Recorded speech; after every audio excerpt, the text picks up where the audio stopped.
우리 바다 덮음같이 우리 바다 덮음같이.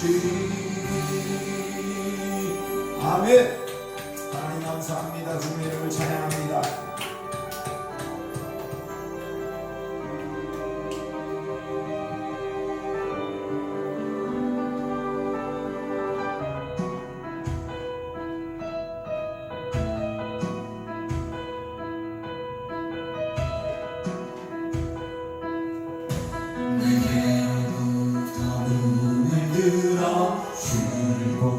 시작할 때 주의 일을 보겠네. 내 작은 마음 돌이키사 하늘에 꿈꾸게 하네. 주님을 볼 때 일하기 시작하네.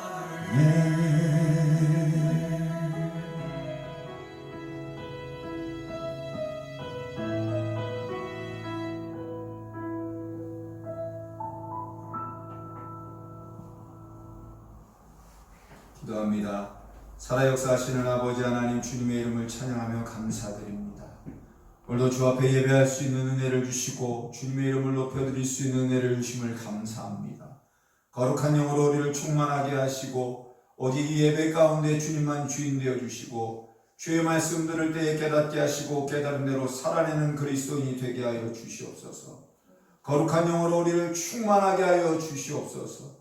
예수 그리스도의 그 보혈로 우리를 깨끗이 씻어주시고 하나님 앞에 합당한 예배자가 되게 하시옵소서. 주의 영으로 충만케 하시는 주님, 날마다 복음 전하는 일에 충성하게 하여 주시고 나가 전도할 때 복음 전할 때에 주님 예비된 영혼 만나게 하여 주시고 예수 그리스도의 그 이름을 담대하게 증거케 하여 주시옵소서. 주의 일들을 함께 감당할 동역자들을 붙여주시고 보내주시고 이곳에서 주의 일들을 이루게 하시옵소서. 날마다 믿는 무리들이 되어가는 교회가 되어지게 하여 주시고 하나님의 능력과 성령의 권능이 나타나는 교회로 사용하여 주시옵소서. 역사하시고 함께 하시는 주님의 이름을 찬양하며 감사드리고 예수님 귀하신 이름으로 기도하옵나이다. 아멘. 함께 볼 말씀은 사도행전 5장 17절에서 23절 말씀입니다.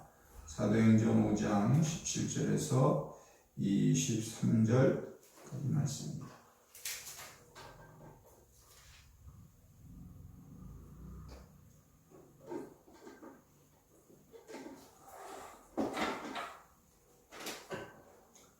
사도행전 5장 17절에서 23절까지 말씀 우리 함께 읽어보도록 하겠습니다.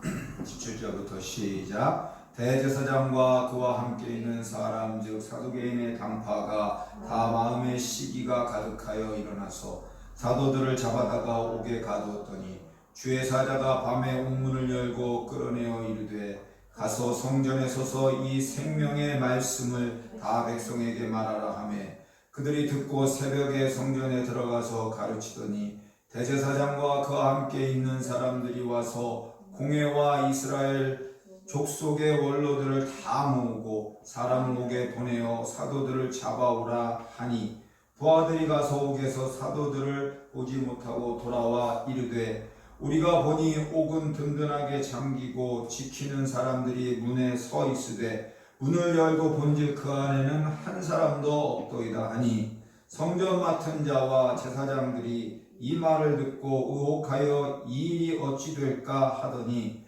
사람이 와서 알리되 보소서 옥에 가두었던 사람들이 성전에 가서 백성을 가르치더이다 하니 성전 맡은 자가 부하들과 같이 가서 그들을 잡아왔으나 강제로 못하면 백성들이 돌로 칠까 두려워함이더라. 그들을 이끌어다가 공회 앞에 세우니 대제사장이 물어 이르되 우리가 이 이름으로 사람을 가르치지 말라고 언금하였으되 너희가 너희 가르침을 예루살렘에 가득하게 하니 이 사람의 피를 우리에게 돌리고자 함이로다.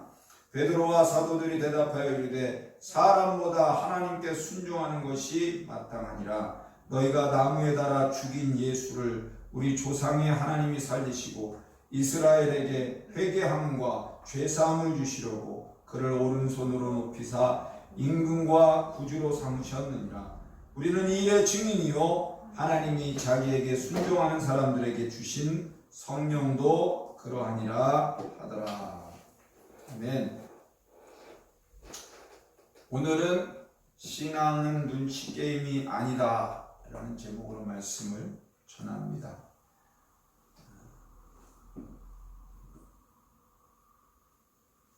전도는 옛날 일입니까? 아니요, 지금 꼭 전도는 필요합니다.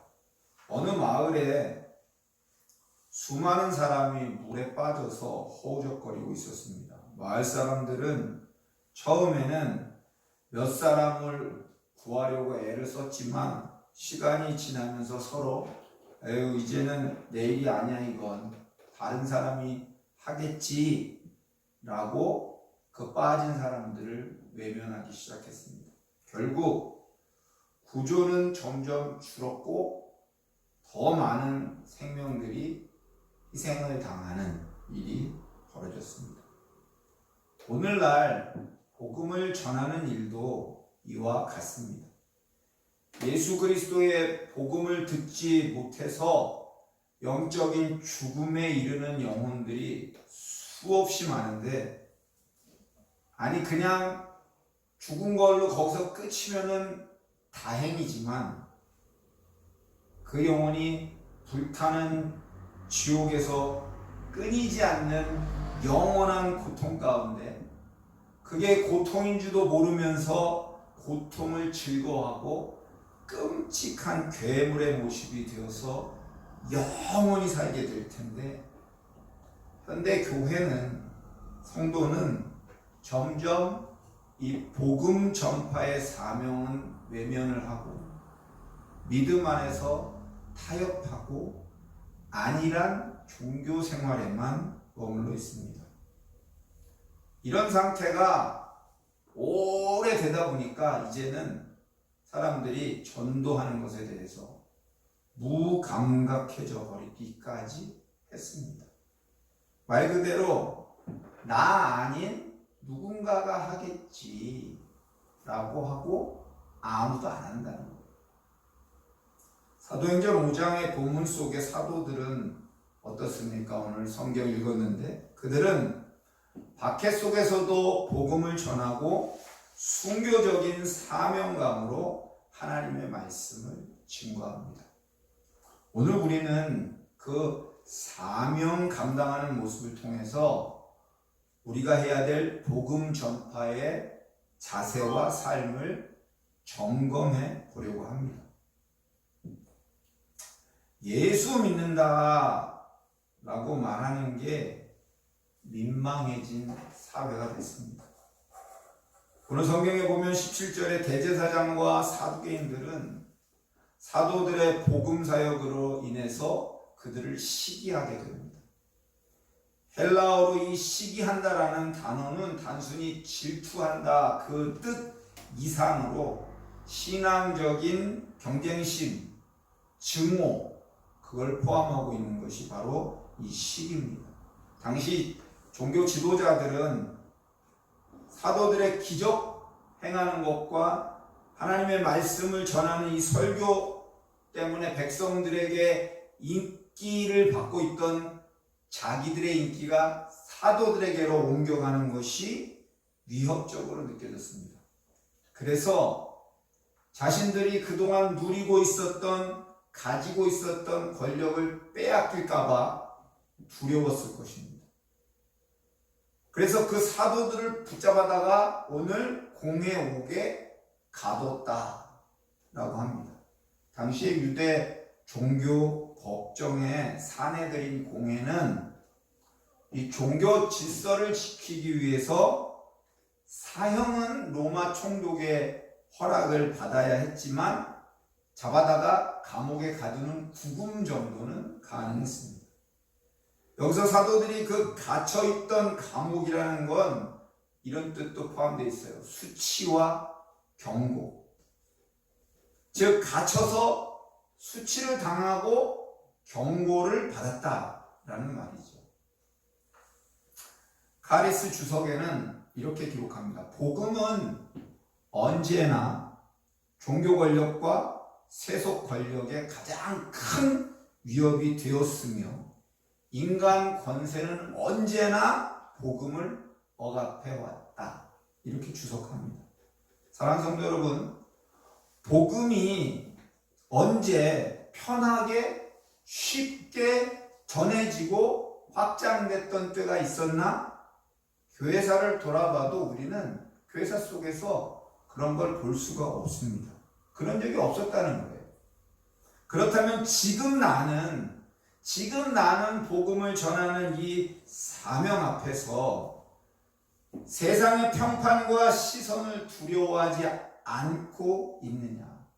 우리 교회 성도들은 핍박을 두려워해서 진리를 타협하고 있지는 않는가? 자기 스스로를 점검해 봐야 합니다. 예수 믿는 게 남한테 알려져서 피해를 입을까 걱정하지 않고 있나? 이겁니다. 여러분, 기적 경험해보고 싶어요? 기적? 나한테도 무슨 기적이 일어났으면 좋겠다.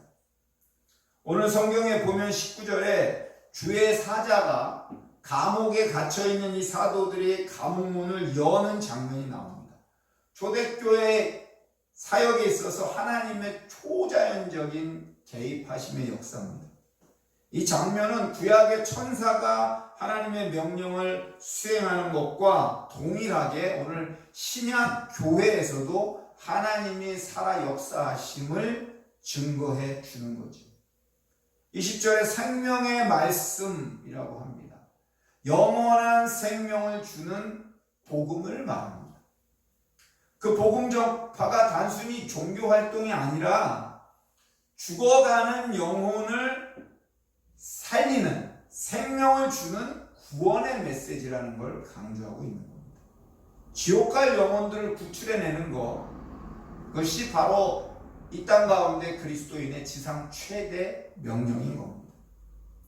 사도들은 자기들을 천사가 꺼내주자마자 즉시 성전에 들어가서 가르치기 시작합니다. 이 가르쳤다는 건 체계적이고 권위 있게 가르쳤다는 말인데 단지 무슨 정보 전달한 게 아니라 회개와 구원을 선포했다라는 거예요. 사도들이 기적을 체험하고 바로 나가서 전도했다는 거죠. 그렇게 사도들은 감옥에서 풀려나자마자 곧바로 성전에 서서 복음을 전합니다. 어떻게든 복음을 전했고 어떤 때든 복음을 전하려고 애썼습니다. 그럼 우리는 어떻습니까? 우리는 현대 교회와 성도들은 때를 얻든지 못 얻든지 복음을 전하려고 힘쓰고 애쓰기는커녕 오히려 복음 전파의 기회가 왔는데도 성령의 도우심조차도 눈치를 채지를 못하고 그 기회조차도 거부하고 있지 않은가 돌아봐야 됩니다. 가끔, 아주 가끔 기적적인 일을 경험했어. 와, 이건 기적이야 라고 말은 하지만 그 다음에 전도를 했냐? 아니요. 그게 끝이에요. 기적 경험한 걸로 끝이에요. 기적 경험했다고 말하면 그걸로 끝이에요. 카리스 주석에는 이렇게 써 있습니다. 복음 전파를 막는 인간의 어떤 시도도 하나님의 뜻을 거스르지 못하며 복음의 문은 하나님이 여신다 라고 합니다. 사랑하는 성도 여러분, 나는 과연 복음 전파의 기회를 무시하고 있지는 않습니까? 하나님께서 열어주신 복음의 문 앞에서 혹시 주저하고 있지는 않습니까? 아니면 그걸 무시해버리고 넘겨버리지는 않습니까? 그러지 마십시오. 그때 즉시 복음을 전하십시오. 복음을 들어야 하는 그 영혼은 지금 복음을 듣기 위해서 그 나이가 되도록 기다렸다는 사실을 생각해 보십시오. 진짜 전도는 교회를 데려오는 게 아니라 복음을 전하는 겁니다. 오늘 27절에 보면 공회 앞에 선 사도들과 대제사장이 사도들에게 엄히 경계를 하지 않았냐? 가서 복음 전하지 말라고 하지 않았냐? 라고 대제사장들이 말합니다.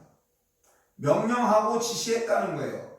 종교 권력이 복음의 입을 막으려고 시도한 것을 보여줍니다. 그런데 베드로는 뭐라고 말합니까? 사람보다 하나님께 순종하는 게 마땅하다라고 대답을 합니다. 결코 꿀리지 않아요. 하나님께 순종하는 것, 이건 절대적인 권위에 복종하는 태도를 말합니다. 세상의 법과 권력보다 하나님의 뜻이 최우선이다 라고 선포하고 있는 겁니다. 베드로는 복음의 핵심을 다시 한번 그들에게, 제사장들에게 선포합니다. 너희가 나무에 달아 죽인 예수를 하나님이 살리셨다.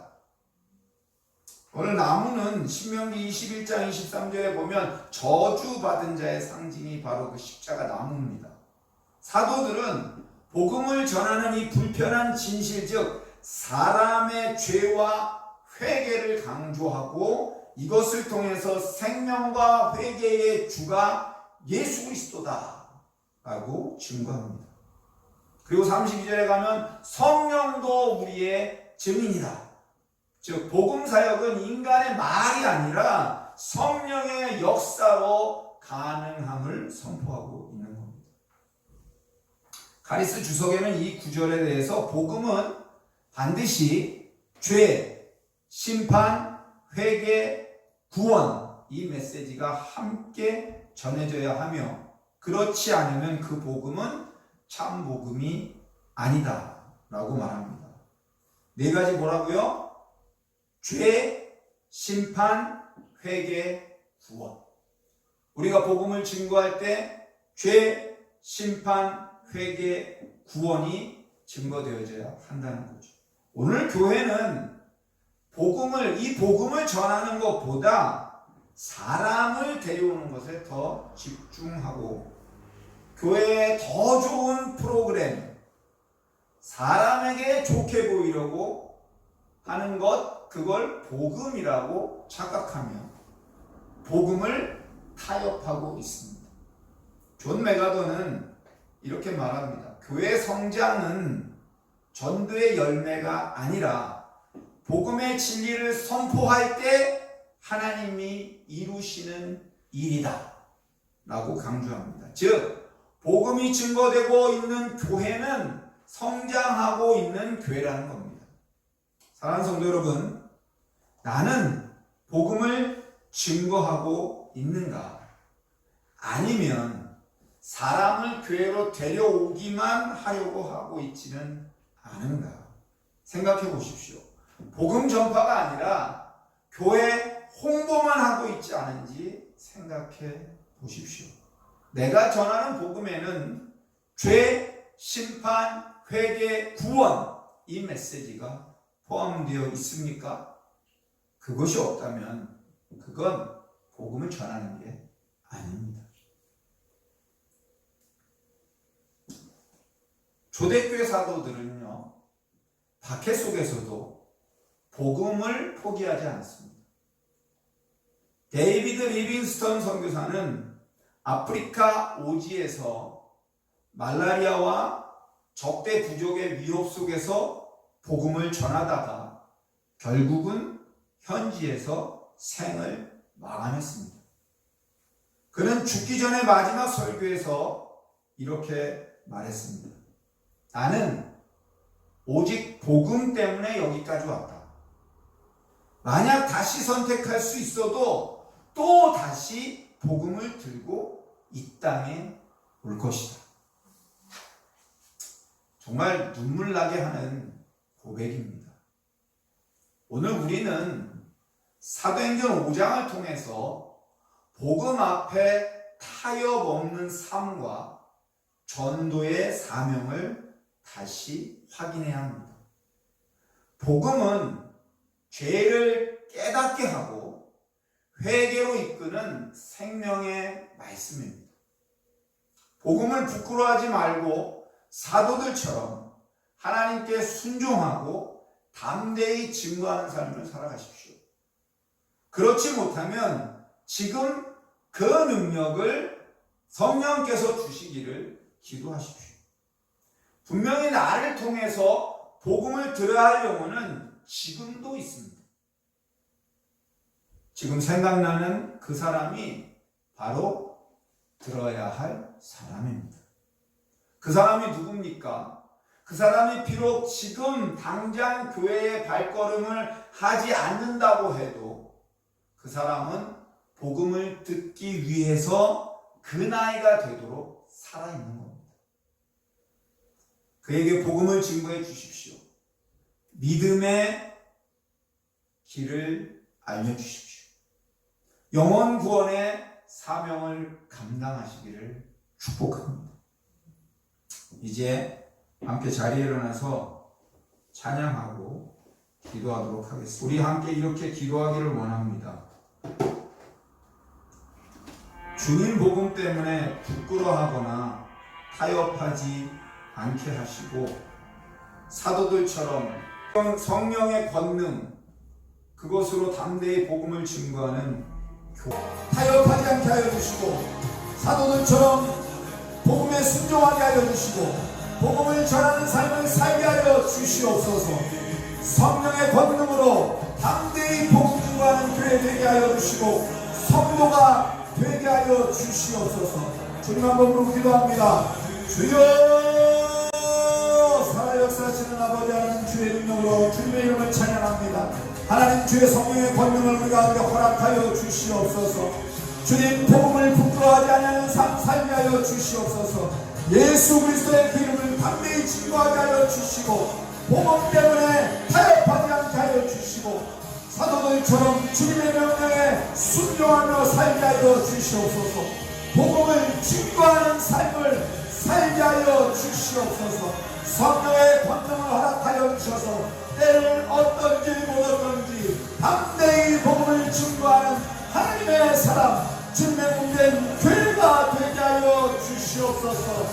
주의 거룩한 능력으로 우리를 붙드시고 인도하시는 주님의 이름을 찬양합니다. 주여 함께하여 주시옵소서.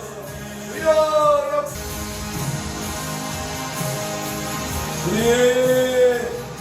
주님 하시는 아버지 하나님 주님의 이름을 찬양하며 감사드립니다. 주님 복음 때문에 부끄러워하거나 타협하지 않게 하시고 사도들처럼 주님께 순종하고 복음 전하는 삶을 살게 하여 주시옵소서. 성령의 권능으로 담대하게 복음 증거하는 교회 되어지게 하여 주시고 성도 되어지게 하여 주시옵소서. 이 한 주간도 주님의 성령에 사로잡혀 살게 하여 주시고 날마다 전도하게 하여 주시고 예배된 영혼 만나게 하여 주시고 예수 그리스도의 이름을 증거함으로 성장하는 교회 되어지게 하여 주시고 이곳에 주의 복음을 함께 전할 자들이 모여드는 이 주간이 될 수 있도록 축복하여 주시옵소서. 이제는 우리 주 예수 그리스도의 은혜와 아버지 하나님의 극진하신 사랑하심과 성령의 교통하심이 오늘 이 말씀 듣고 복음 전하는 삶으로 회복하기를 결단하는 교회 위의 성도들 위해 지금부터 영원까지 함께 계실 지어다.